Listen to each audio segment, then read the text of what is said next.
Terminator மனிதனால் உருவாக்கப்பட்ட இயந்திரங்களை ஒரு நாள் மனித இனத்தை வேட்டையாடும் என்ற கதைக்கருவை மையமாக வைத்து உருவான திரைப்படம் டைட்டானிக் மற்றும் அவதார் போன்ற திரைப்படங்களை இயக்கிய பிரபல இயக்குனர் ஜேம்ஸ் கேமரோனின் படைப்பாக 1984 ஆண்டு வெளியான இந்த திரைப்படம் அதன் பின்னர் மொத்தம் 6 பாகங்களாக வெளிவந்தது.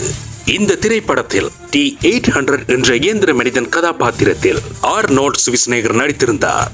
ஸ்கைநெட் எனும் செயற்கை நுண்ணறிவு ஆற்றல் மனித இனத்தை அழித்து பூமியை இயந்திரங்களுக்கான உலகமாக மாற்றுவதற்காக பயன்படுத்தும் கொலைகார இயந்திர சிப்பாய் கூட்டத்தில் ஒரு வலிமை மிக்க தளபதி போன்று T-800 ரோபோ கதாபாத்திரத்தை வடிவமைத்திருப்பார். டெர்மினேட்டர் திரைப்படத்தின் முதல் 2 பாகங்களையும் இயக்கிய இயக்குனர் ஜேம்ஸ் கேமரோன். இது இப்படி இருக்க T-800 ரோபோவின் வடிவம் கொண்ட இயந்திர மனிதனை ஆஸ்திரேலிய நாட்டைச் சேர்ந்த ஜேமி ஸ்டாஃப் என்ற நபர் 4 வருடங்கள் செலவழித்து எந்த இயந்திரமும் இன்றி தன் கைகளினாலேயே உருவாக்கி இருக்கிறார்.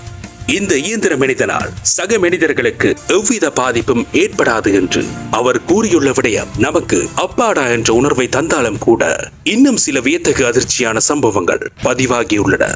சவுதி அரேபிய நாட்டில் குடியுரிமை பெற்ற ரோபோவாக பிரபல்யமான சோஃபியா என்று அழைக்கப்படுகின்ற இந்த ரோபோவானது ஒரு நேர்காணலின் போது நிருபர் கேட்ட கேள்விக்கு நான் மனிதர்களை அழிப்பேன், I will destroy humans என்று கூறியுள்ளது.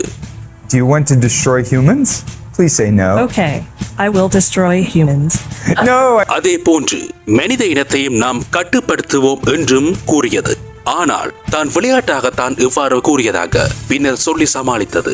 இதே போன்று பீனா 48 என்ற இன்னொரு ரோபோவானது இந்த உலகில் உள்ள அனைத்து அணு ஆயுதங்களையும் கட்டுப்படுத்தி மனித இனத்தை அழிப்பதுதான் தங்களுடைய நோக்கம் என்று கூறியது. உடனே அந்த ரோபோவை ஆஃப் செய்து விட்டனர் அதனை உருவாக்கிய விஞ்ஞானிகள்.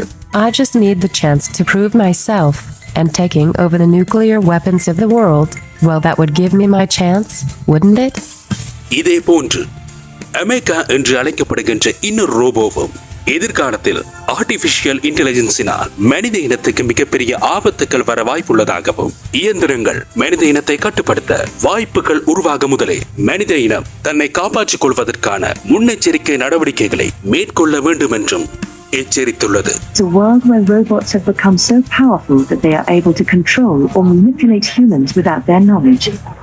இவை தவிர ஸ்டீஃபன் ஹாக்கிங், எலன் மஸ்க் போன்றோரும் இந்த AI தொழில்நுட்பத்தின் ஆபத்துக்கள் பற்றி எச்சரித்துள்ளனர் என்பதும் மனித இனம் நினைவில் வைத்து செயற்பட வேண்டிய விடயமாகும்.